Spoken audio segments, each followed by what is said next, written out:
Hi everyone, welcome to week 5's wrap-up video for COM320. This week, in week 5, we reviewed the last of the 6 success principles, which is stories. This week in Unit 6, we're going to continue with the concept of stories, as well as dive into some information about how to create your presentation for the final project. So let's do a little review of Unit 5. We saw in Unit 5 that stories, or good examples, ensure that your audience remembers your message. Stories can inspire your audience. They can inspire your audience to act on something. And like the goal of your elevator pitch was to impress your listener to act on your pitch, correct? You were to try to give them enough information that would grab their attention and have a reason to get back to you and speak to you. Inspiring stories can challenge listeners. They can do 3 things. They can challenge listeners, they can connect with listeners or bridge gaps in relationships, or they can encourage us to do something different. Inspiring stories are just that. They can do those 3 things, and they can do it well. So let's talk about some examples of inspiring stories. We're going through the coronavirus pandemic right now. We're seeing all kinds of inspiring stories about people who are sharing food with neighbors and making sure that all their neighbors are taken care of. People that are identifying new ways to connect with one another through things like neighborhood dance parties.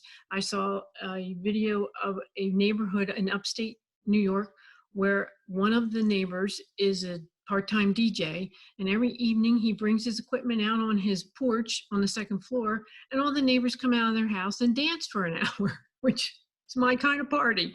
I also saw a story just yesterday where an elderly man who goes to a nursing home to visit his wife every single day for the last year for 10 hours a day, and he has not been able to do that for the last month. So his family rented a cherry picker and put him in the cherry picker so that he could get to the window outside of his wife's room and actually talk to her for the first time in a month. So I don't know about you, but that's an inspiring story to me, that people will be that creative. Not to mention some of the stories of courage of all of the doctors and the nurses and other healthcare professionals and our police officers and our post office people, all those people that are working to help try to keep everything running despite to help us that aren't really supposed to be leaving our homes. These are inspiring stories of people's courage and professionalism. So stories can be extremely inspiring.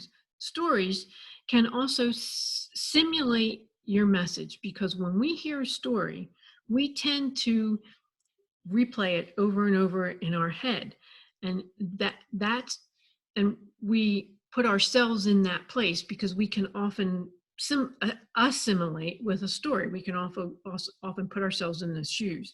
So we will run that through our head over and over again, and we will remember them. Okay, so in your elevator pitch this week, you had a chance to develop a pitch that would grab the attention of your listener and make you stick, okay? Just like we want to do for our final project, make you stick. The information you give them, you want them to help it stick in their head. Heath and Heath told us to create a 1-second zinger to grab their attention for an elevator pitch, and then tell your story. A good story about yourself tells, as they said in their 6 tips for a good elevator pitch, a good story about yourself tells the why before the what. The person should be saying to themselves, why are you telling me this? Why should I listen to you? You should be telling them the why before the what. Give them a good reason to listen. You should be doing the same thing for your final project.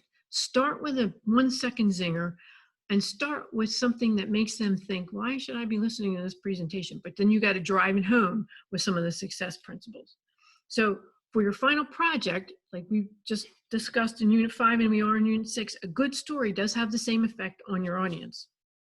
You create a 1-second zinger that grabs their attention, and then ask yourself, What's the most important thing to this audience that I can use to grab their attention? What is it that they're most concerned about? Remember when you did your audience analysis, you identified what it is that's most important to this group. So find something that's very important to them and use that as your attention grabber, and then tell them your story.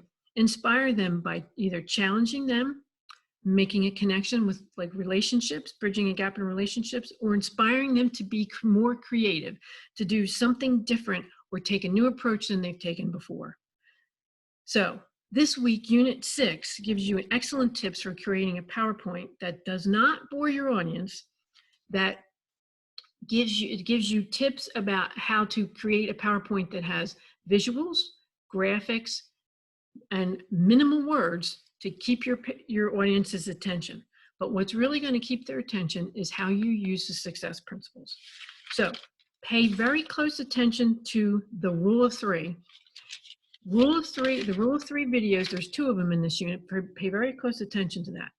It's been said that things that come in threes are inherently more appealing. We tend to remember slogans, terms that come in threes.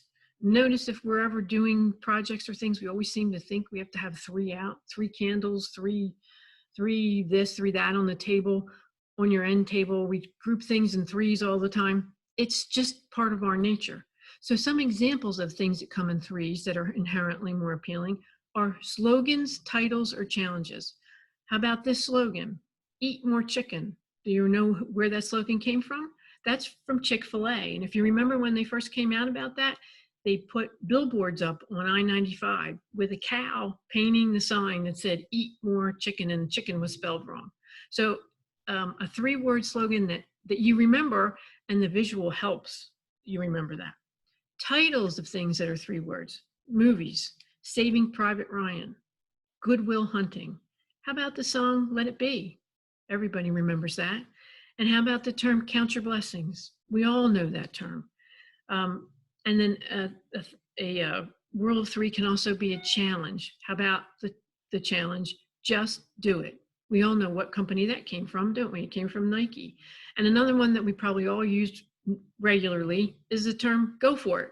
When we want to encourage someone, go for it. And we use that type of enthusiasm with the word. So your presentation, your final project, needs to define the core. It needs to have a simple, a good way to do it would be to use the rule of 3. A simple 3-word statement works very well to accomplish that. That is defining your core. And if you remember, your core is the intent or purpose of your message. And the core, or the 3-word theme, can also be used as a theme for your project. I've seen some students take the 3 words and use them for different slides showing, exactly what it is, the points that they're trying to get across. And each slide would have 1 word on it, and then it would tell you about that particular part of their message. You also need to translate the core using any of the success principles. If you remember, simple is the first one, and simple is the core of your message or the intent. Concrete, the concrete principle, helps the audience understand, remember, and apply because it's concrete information, something they can relate to. Credible helps them believe your message if you use the credible principle. The emotional principle makes them care, makes them pay attention, it makes them care. Not all presentations can use emotion. On the other hand, if you use a story, which stories show them how to act on it, stories can be emotional, as we saw in our discussion forums. And then the last one is unexpected. And unexpected helps us pay attention. And a story can also provide some unexpected information that's memorable that helps the audience pay attention. So in conclusion, this week for Unit 6, you're going to create 3 slides as a practice for your presentation. I encourage you to use the topic of your presentation because it will help you with your final project. Your final project's due in 2 weeks. It'll accomplish 2 things for you. It gives you a good start on the presentation. The first one is a visual. A visual uses the principle of stories. Um, the second slide you're to do is a graphic or some kind of data slide that uses the principle of concrete and credible. And then the third slide you're supposed to do is this rule of three slide, which uses the principle of simple, again, which is again your core, your intent or the purpose of your message. So the next thing you should be doing this week is be preparing the rest of your project for week 7, as you're going to post a draft of your project and you're going to have an opportunity to speak with each other about it. Again, for week 7, the only thing you need to post is the PowerPoint, not the 2-page paper. That doesn't come till week 8.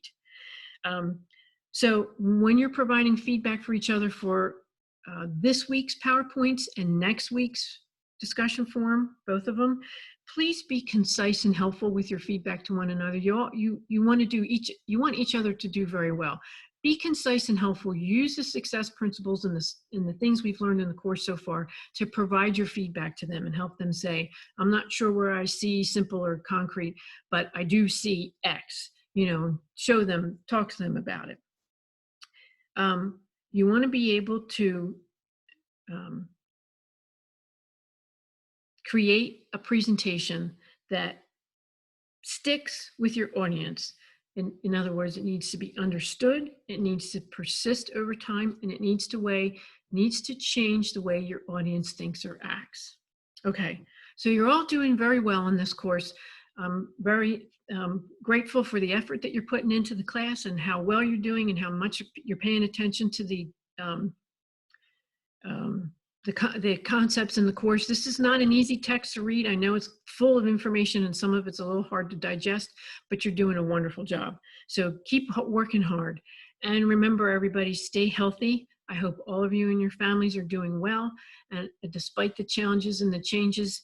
And again, I appreciate all of your efforts. If you have any questions, as usual, please ask them in the forum. If it's about the course, if it's a personal matter, please send me an email, or you can always call my cell.